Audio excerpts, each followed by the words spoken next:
உங்கள் தங்க நகையை விற்று பணம் பெற நம்பிக்கையான நிறுவனம் மேக்ஸ் கோல்ட். கால் 04445454545. பிக் பாஸ்ல கார் டாஸ்க் சாண்ட்ராவை பார்வதியும் கம்ருத்தினும் சேர்ந்து தள்ளி விடுறாங்க.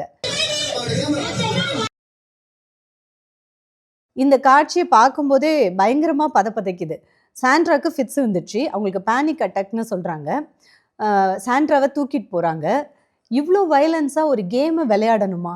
ஏன் இந்த அளவுக்கு வயலன்ஸ்? இங்கே ஹியூமனிட்டிங்கிறது சுத்தமாக இல்லை. சாண்ட்ராவை பிடிக்காதவங்க கூட சாண்ட்ராவை பார்வதியும் கம்ருத்தினும் தள்ளி விடுறத பார்த்தா இது நியாயமே இல்லை அப்படின்னு தான் சொல்லுவாங்க. அந்த வீட்டில் மொத்தம் இருக்கிறது இப்போ 9 பேர். இந்த 9 பேரில் பார்வதி கம்ருத்தினை தவிர்த்து சாண்ட்ராவை தள்ளுறாங்க. 3 பேரை தவிர்த்து மிச்சம் இருக்கிற 6 பேருமே சாண்ட்ராவுக்கு தான் சப்போர்ட் பண்ணுறாங்க. இப்படி தள்ளாதீங்கன்னு சொல்லிட்டு பழசெல்லாம் பேசி பயங்கரமாக அதில் சண்டை போட்டுக்கிறாங்க. சாண்ட்ரா கம்ருத்தினை காம கம்ருத்தின் அப்படின்றாங்க. அவர் பேரை வச்சு ஏதோ கிண்டல் பண்ணுறாங்க. அதுக்கு கம்ருத்தினுக்கு எப்பயுமே தன்னை யாராவது ஒரு வார்த்தை தப்பாக பேசிட்டா அதுக்கு 3 மடங்கு 5 மடங்கு 10 மடங்கு அந்த பர்சனுக்கு திருப்பி கொடுத்தாதான் கம்ருத்தினோட மனசு திருப்தி ஆகும். இந்த மாதிரி ஒரு ஹியூமன் சைக்காலஜி கம்ருத்தினுக்கு. விடுவாரா சாண்ட்ராவை? ஸோ ஸ்கேம்ட்ரா அப்படின்னு கிண்டல் பண்ணுறாங்க, செருப்பு கழட்டி அடிப்பேன்றாங்க. சாண்ட்ரா கம்ருத்தினை துப்புவியாடா, துப்புடா பார்ப்போம் அப்படின்னு சொல்கிறாங்க.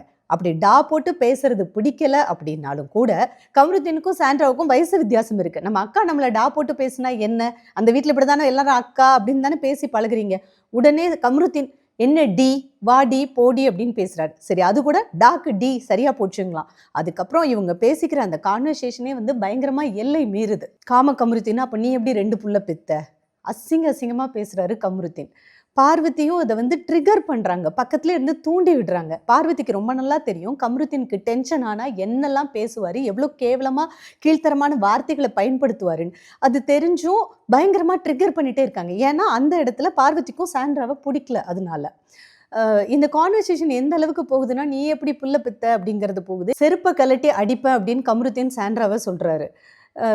உன் புள்ள உன் புருஷன் பிரஜன் இல்லைல்ல, அதனால நாங்கள் 2 பேரும் ரொமான்ஸ் பண்ணுறது உனக்கு பிடிக்கலையா, அப்படியா இப்படியான்றாங்க. இடையில சாண்ட்ரா பொறுக்கி பாருன்றாங்க. கேட்டால் நீ தானே என்கிட்ட நான் அப்படின்னு சொன்னேன் அப்படின்றாங்க. என்னை பற்றி நான் தனியாக பேசுனதை நீ இப்போ பேசுவியா அப்படின்றாங்க பார்வதி. ஒரு 4 நாள் முன்னாடி பார்வதிக்கும் கம்ருத்தினுக்கும் சண்டை வந்தது. அந்த சண்டை வரும்போது கம்ருத்தின் பார்வதியை அடிக்க போகிற மாதிரி கோவமாக பேசினார்.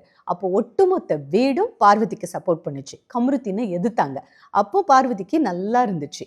அதே பார்வதிக்கு இப்போ அவங்களுக்கு சாண்ட்ராவை பிடிக்கல அப்படின்னு ஒன்று அவங்க திட்ட ஆரம்பிக்கிறாங்க. கூட சேர்ந்து கம்ருத்தினும் திட்டணும் அப்படின்னு நினைக்கிறத ட்ரிகர் பண்ணுறாங்க.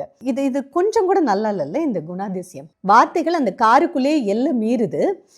உடனே பார்வதி என்ன பண்ணுறாங்க, நான் காரை திறந்து இப்போது சாண்ட்ராவை வெளியில் தள்ளிடுறேன். அதாவது காரை விட்டு வெளியில் போனவங்க அவுட்டு, ஸோ இப்போ தள்ளி விடுறேன் அப்படின்றாங்க. அந்த காரில் இருக்க மற்ற எல்லாருமே அவங்க டயர்டாகி அவங்களே இறங்கட்டும், நீங்கள் தள்ளாதீங்கன்னு சொல்லி தடுக்கிறாங்க, கத்துறாங்க, ஒரே கூச்சல். ஆனால் பார்வதியும் கம்ருத்தினும் வரிஞ்சு கட்டிட்டு சாண்ட்ராவை பிடிச்சி தள்ளுறாங்க. இதில் கம்ருத்தின் காலை வச்சு மிதித்து தள்ளி விடுறாரு. அந்த சீன் எல்லாமே நமக்கு பார்க்கும்போது நல்லா தெரியுது. பார்வதியும் எல்லாரும் தடுத்தும் பயங்கரமாக தள்ளி விடுறாங்க. தள்ளி விடும்போது கை ஏதோ மாட்டிக்கிச்சு போல்.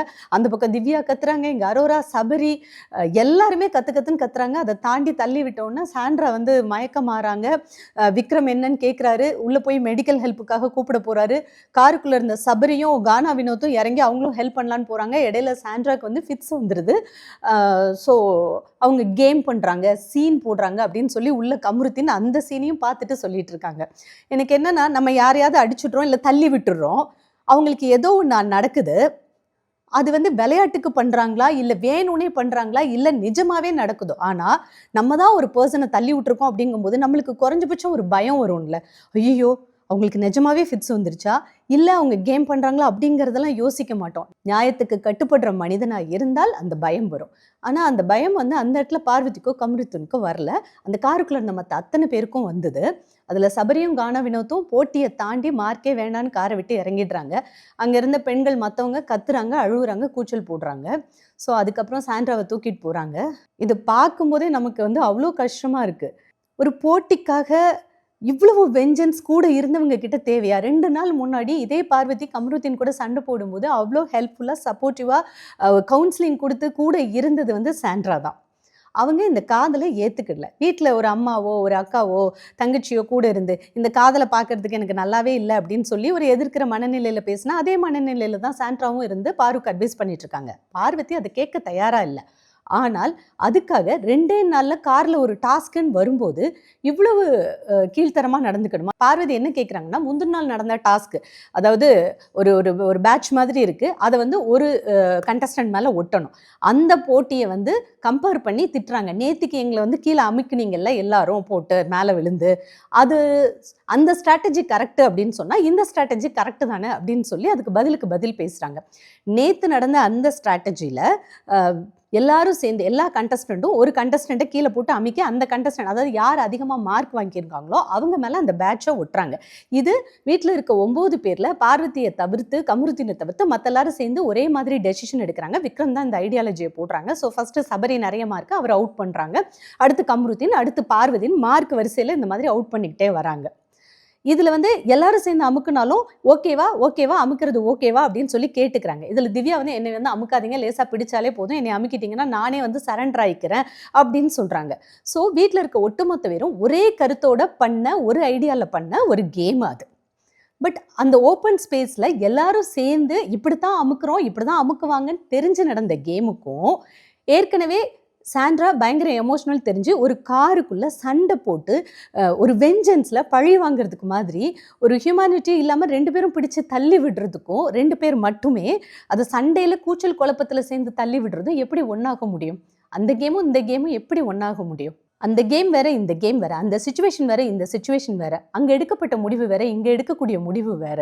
இன்னொன்று, அந்த கேமில் மற்ற எல்லா ஹவுஸில் இருக்கக்கூடிய கண்டஸ்டண்ட்டும் ஒரே முடிவோடு இருந்தாங்க. இங்கே பார்வதி கமருதீனை தவிர்த்து அந்த காருக்குள்ளே இருந்த எல்லாருமே பண்ணாதீங்க இந்த செயலை, சாண்ட்ராவை தள்ளி விடாதீங்கன்னு எல்லாரும் கத்திக்கிட்டு இருக்காங்க. அப்போ அந்த இடத்துல எது நியாயம் படுதுன்னு வீட்டுக்குள்ளே இருக்க கண்டஸ்டண்ட்டுக்கே தெரியுது இல்லையா? பார்க்குற நமக்கும் அதுதானே தோணுது. அந்த கேமில் அந்த பேட்சை ஒட்டியே ஆகணுங்கிற ஸ்ட்ராட்டஜி அப்போ முக்கியமாக பட்டுச்சு. இங்கே அவங்கவுங்க டயர்டாகி அவங்களுக்கு காருக்குள்ளே இருக்க முடியாமல் மூச்சு முட்டி வெளியில் இறங்கினா உண்டு அப்படிங்கிற ஒரு வித்தியாசம் இருக்குது. இதில் பார்வதி பயங்கரமாக கத்தி அத்தனை பேர் கூட ஆர்கியூ பண்ணுறாங்க பாருங்கள். சபரி திட்டுறாரு, விக்ரம் திட்டுறாரு. இதில் பார்வதி தனி ஆளா அத்தனை பேர் கூட காரில் சண்டை போடுறாங்க பாருங்கள். சபரி திட்டுறாரு, ஏன் இப்படி பண்ணுறேன்னு. விக்ரம், திவ்யா, கானா வினோத் அத்தனை பேரையும் ஒரு ஆளாக தனியாக சமாளிக்கிறாங்கங்க. அதை சமாளிக்கிறதுன்னு சொல்லவா, வாய் சவடால்னு சொல்லவா? ஆனால் திவ்யா, நீ ஒரு பொம்பளையே இல்லை, இப்படியா பண்ணுவ அப்படின்ற மாதிரிலாம் பேசி திட்டுறாங்க. அந்த சாண்ட்ராவை தள்ளிவிட்ட அந்த நொடி வந்து அரோராலாம் ஓன்னு கத்தி அழுகுறாங்க. அப்புறமா மெடிக்கல் ஹெல்ப்புக்கு போய் சாண்ட்ரா ஓகே, பிக் பாஸ் ஓகேன்னு சொன்னதுக்கு அப்புறம் தான் எல்லாருமே கொஞ்சம் நார்மலுக்கு வராங்க. சாண்ட்ரா பற்றி யோசிக்கும் போது அவங்க ஏற்கனவே பயங்கர எமோஷனல் டைப்புன்றது தெரியுது நமக்கு பார்க்கும்போதே. ஸோ இப்போ இந்த பிக் பாஸ்க்கு அவங்க ஹஸ்பண்டுக்கு ஃபினான்ஷியலாக ஹெல்ப் பண்ணணும் அப்படிங்கிற ஒரு விஷயத்துக்காகவே அவங்க இங்கே வந்திருக்காங்க.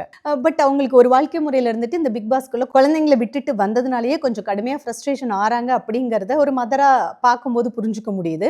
பல நேரங்களில் அவங்க வந்து ஓவர் எமோஷ்னலாக ஆகும்போது அது கூட இருக்கிற கண்டஸ்டண்ட்டை தாண்டி பார்வையாளர்களாக நம்மளுக்குமே நிறைய இடத்துல ஏன் இவங்க இவ்வளோ எமோஷ்னல் ஆகிறாங்க, தெரிஞ்சு தானே வீட்டுக்குள்ளே வந்தாங்க அப்படின்னு நம்மளே யோசிக்க வச்சுது.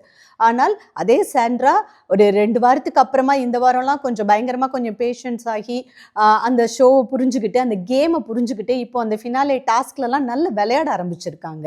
ஆக்சுவலி இந்த வீட்டுக்குள்ளே என்டர் ஆகும்போது ரொம்ப எமோஷனல் பீக்காக இருந்த சாண்ட்ராவா இருந்திருந்தா இந்நேரம் இந்த சண்டை ரொம்ப ஜாஸ்தியாக இருந்திருக்கும். காருக்குள்ளே சண்டை ஆரம்பிக்கும் போது சாண்ட்ரா பொறுக்கி பார்வதி காம கமருதீன் அப்படின்னு சொன்னாங்க. ஆனால் இவங்க 2 பேரும் அதுக்கு 2 வார்த்தை சொன்னதுக்கு பதிலுக்கு 20 வார்த்தை அப்படிங்கிற மாதிரி தான் நிறைய பேசியிருந்தாங்க.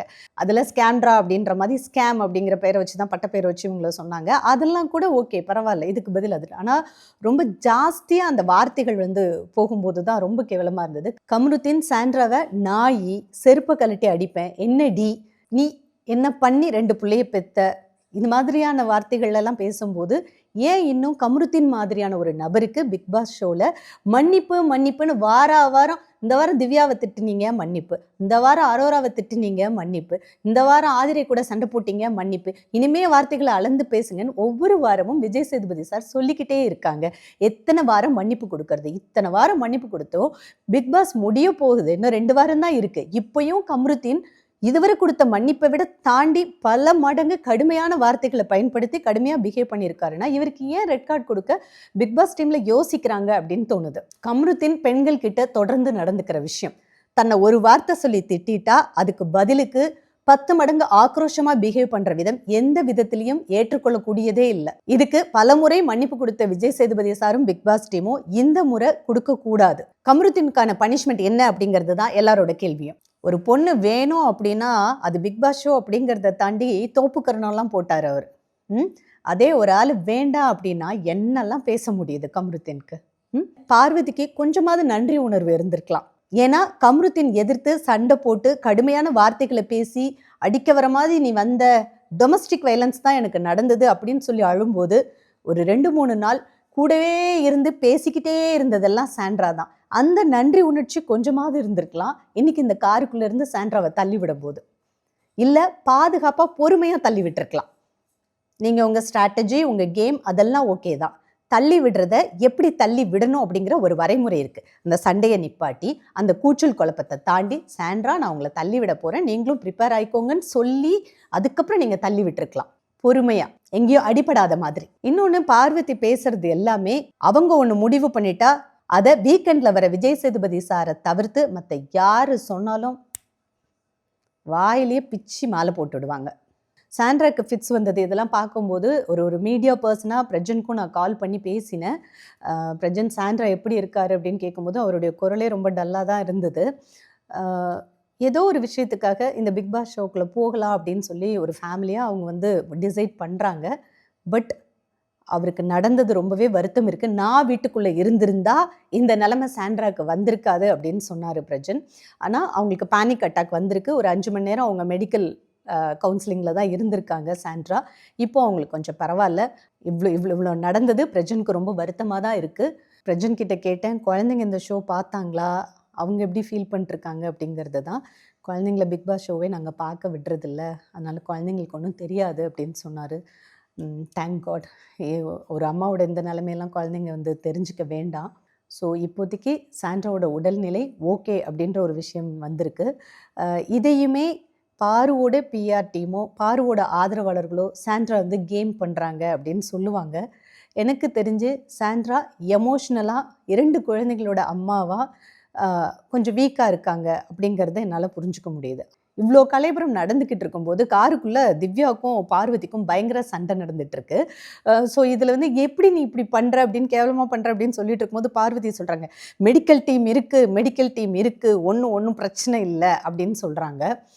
ஸோ அந்தளவுக்கு அவங்க ஒரு மனதைரியசாலி அப்படின்றத தெரியுது நமக்கு.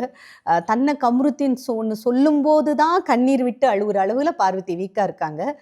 ஸோ ஒரு பையனுக்காக மட்டுமே கண்ணீர் விட முடியுது, மற்றபடி மற்ற விஷயங்களெல்லாம் அவங்கள அசைச்சு கூட பார்க்க முடியாது. அவங்க பயங்கர பலசாலி மனசளவில் அப்படிங்கிறத அவங்க காமிச்சிட்டு இருக்காங்க இந்த ஷோவில். பத்தாததுக்கு இந்த பக்கம் விக்ரமும் கம்ருத்தீனும் பயங்கரமாக சண்டை போட்டுக்கிறாங்க. விக்ரமும் பயங்கரமாக திட்டுறாரு கம்ருத்தீனை, இப்படி பண்ணுவியா அப்படின்னு சொல்லிட்டு. அதுக்கு கம்ருத்தீன் வெளியே வந்தால் ஒன்று நான் உயிரோடு இருக்கணும், இல்லை நீ உயிரோடு இருக்கணும் அப்படின்னு சண்டை போட்டுக்கிறாங்க. அட பாவீங்களா, எந்த சீசன்லையுமே இல்லாத அளவுக்கு இந்த சீசன்ல இவ்வளவு வக்கரமான மனசுடையவங்களாடா இந்த வீட்டுக்குள்ளே இருக்கீங்க அப்படின்ற மாதிரி இருக்கு பார்க்கறதுக்கு. சமூகத்தில் இருக்க மனுஷ முகங்களுடைய ஒரு அங்கங்கள் தான் பிக் பாஸ் வீட்டுக்குள்ளே இருக்காங்க. இது வரைக்கும் இவ்வளவு அழுக்கான மனிதர்களை எந்த பிக் பாஸ் சீசனும் பார்த்ததில்ல. அவ்வளவு அழுக்கான மனசு இருக்கிறவங்க தான் இப்போ இந்த பிக் பாஸ் வீட்டில் இருக்கிறாங்க அப்படிங்கிறது தான் தெரியுது. இதுக்கு விஜய் சேதுபதி சார் இந்த வீக்கெண்டில் என்ன பனிஷ்மெண்ட் கொடுக்க போறாரு, பிக் பாஸ் டீம் என்ன ரிசல்ட் டிசைட் பண்ண போறாங்க அப்படிங்கிறத பார்க்கலாம். இந்த பிக் பாஸ் சீசனை மக்கள் எவ்வளோதான் திட்டுனாலும் நிறைய பேர் அதை வாட்ச் பண்ணிட்டு இருக்கீங்க. உளவியலா நீங்க இந்த சம்பவத்தை பத்தி என்ன நினைக்கிறீங்க அப்படிங்கிறத கமெண்ட்ல எனக்கு சொல்லுங்க. உங்கள் தங்க நகையை விற்று பணம் பெற நம்பிக்கையான நிறுவனம் மேக்ஸ் கோல்ட். கால் 04445454545.